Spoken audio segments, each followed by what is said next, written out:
Chapter 8 is our next route map, which has a pretty open layout, but our movement is still restricted by the desert terrain.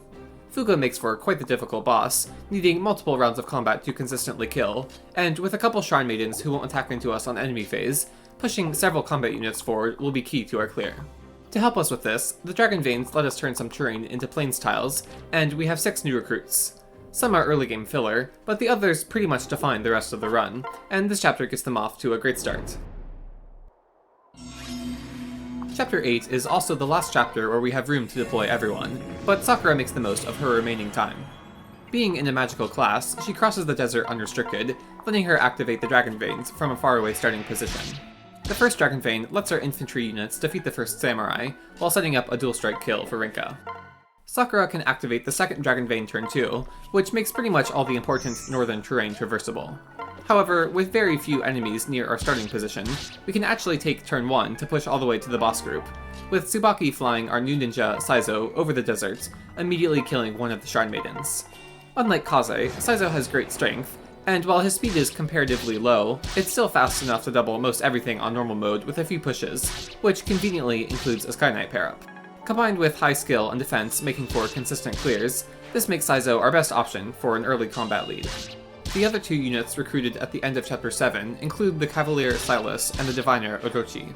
Like Jacob, Silas will help us quickly cross maps, with the goal of learning Shelter. He's 4 levels away from level 10, but his solid combat and javelin access will make training him fit in with our clears. Orochi has no long-term contributions, but 1-2 range magical combat will be useful enough in the early game.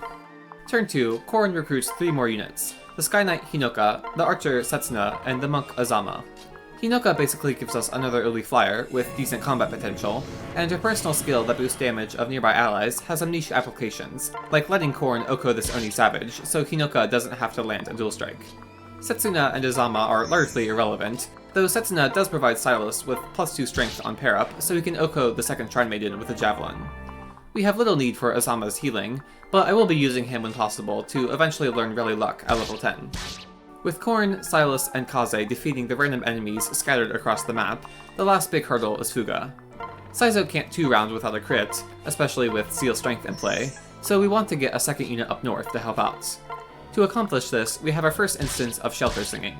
Basically, in having a unit use Shelter on Azura, she becomes their supporting unit, which through transferring lets us get another opportunity to use Sing. With this, I get Jacob to ferry Orochi to Fuga, whose chip damage on top of Saizo's attack, debuffs, and pyrotechnics lets us get the kill on enemy phase. Saizo does need to specifically get strength and no defense on his first level, so he can be a more appealing attack target than Orochi, while still getting the kill. However, this avoids the need for crits, while also getting Saizo a second level up, both of which are absolutely worth it for the sake of my satisfaction and the next chapter, respectively. And that's Chapter 8 completed in 2 turns. Thanks for watching, and I'll see you next time.